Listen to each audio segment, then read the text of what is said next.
సంపూర్ణమైన మార్పులు తీసుకురావాలి అని అంటే ఏమి చెయ్యాలి అంటే ఆ ఆత్మ ఉండాలి అని చెప్పి ఈరోజు మురళి ఐఏఎస్ ఆఫీసర్ని ఈరోజు విద్యా కమిషన్ చైర్మన్గా నియమించిన. ఈరోజు ఎలక్షన్ కమిషన్కి రాని కుమిదిని ఈరోజు మనం నియమించినాం. ఈరోజు అసెంబ్లీ స్పీకర్ గడ్డం ప్రసాద్ గారు ఉన్నారు. ఇంతమందికి ఎప్పుడైనా ఈ దళిత బిడ్డలకి ఇన్ని అవకాశాలు వచ్చినాయా? మీరు ఒక్కసారి ఆలోచన చేయండి. ఇవాళ ప్రజాప్రభుత్వం ఉన్నది కాబట్టి అసెంబ్లీ స్పీకర్ ఆయన ముఖ్యమంత్రిని చేస్తాను మోసం చేస్తే ఆయనను అధ్యక్ష అని పిలిచి మైక్ అడుక్కునే పరిస్థితి ఒక దళిత బిడ్డ చేతిలో పెట్టి నువ్వు ఆడ తప్పించుకున్నా ఈడ తప్పించుకోలేవు అని చెప్పి మా సోదరుడు గడ్డం ప్రసాద్ కుమార్ గారిని అసెంబ్లీ స్పీకర్గా ఈరోజు ఇందిరమ్మ రాజ్యంలో ప్రజాప్రభుత్వంలో మనం చేసినాం. ఆర్ట్స్ కాలేజ్ కానీ, ఉస్మానియా యూనివర్సిటీకి కానీ, లేకపోతే అంబేద్కర్ యూనివర్సిటీకి కానీ, రాజీవ్ గాంధీ ట్రిపుల్ ఐటీకి కానీ, హయ్యర్ ఎడ్యుకేషన్లో కానీ, విద్యా కమిషన్లో కానీ, ఎలక్షన్ కమిషన్లో ఇన్ని చైర్మన్ పదవులు. ఈరోజు ఈవెన్ లాలో కూడా పబ్లిక్ ప్రాసిక్యూటర్ నాగేశ్వరరావు గారిని దళితుడిని ఈరోజు పెట్టినాం. ఇప్పటివరకు స్వతంత్రం వచ్చినప్పటి నుంచి ఏ రోజు కూడా ఒక దళితుడికి అవకాశం రాలే. ఎన్ని ఎస్సీ కార్పొరేషన్ ప్రీతం సరే కదా.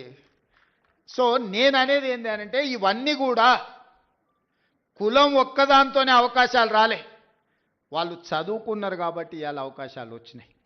ఇవాళ ఫైనాన్స్ను మేము తీర్చిదిద్దుతున్నాం అంటే సెంట్రల్ యూనివర్సిటీ స్టూడెంట్ ఈరోజు డిప్యూటీ సీఎంగా సెంట్రల్ యూనివర్సిటీలో చదువుకొని రాణించిన మల్లు బట్టి విక్రమార్క గారు ఈరోజు ఆర్థిక మంత్రిగా డిప్యూటీ సీఎంగా ఉన్నాడు కాబట్టి ఈ నిధులన్నిటిని కూడా ఒక సిస్టమేటిక్గా స్ట్రీమ్లైన్ చేసి మీ దగ్గరికి పంపిస్తున్నాం. దీనికంతా చదువే కారణం. దేశ భవిష్యత్తు తరగతి గదుల్లో ఉంది. ఇవాళ మీరు కష్టపడి చదువుకొని రాణిస్తే ఈ రాష్ట్రానికే మీరు నాయకత్వం వహించే అవకాశం వస్తుంది.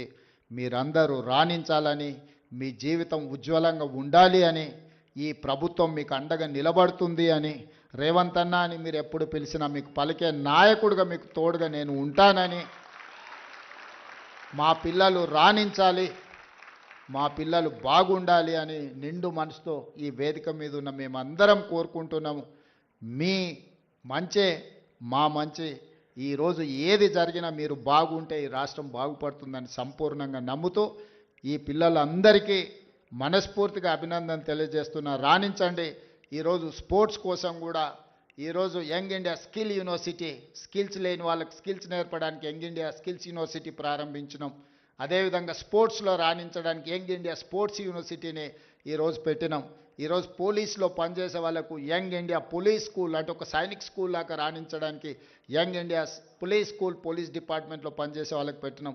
ఈరోజు గ్రామీణ ప్రాంతాలలో ఉండే పేదవాళ్ళకి ఎస్సీ ఎస్టీ బీసీ మైనారిటీ అదేవిధంగా ఈడబ్ల్యూఎస్ పిల్లలకు young India integrated residential schools పెట్టినాం. మీరు యంగ్ ఇండియాలో భాగస్వాములు. Young India is my brand. మీరు నా బ్రాండ్ అంబాసిడర్లను తెలియజేస్తూ మీ అందరిని అభినందిస్తూ సెలవు తీసుకుంటున్నా. ధన్యవాదాలు మిత్రులారా. ధన్యవాదాలు సార్. చివరి కార్యక్రమంగా మాకు 100% సాధించినటువంటి ఒక 13 మంది ప్రిన్సిపల్స్కి తలా 5 లక్షలు చొప్పున చెక్ ఇస్తున్నారు. ముఖ్యమంత్రి వర్యులు గౌరవనీయులు రేవంత్ రెడ్డి గారు చేత మేరకి డిప్యూటీ సీఎం గారు, రవాణా శాఖ మంత్రి వర్యులు గౌరవ స్పీకర్ గారు చేత మీదకి సన్మానం జరుగుతున్నాయి.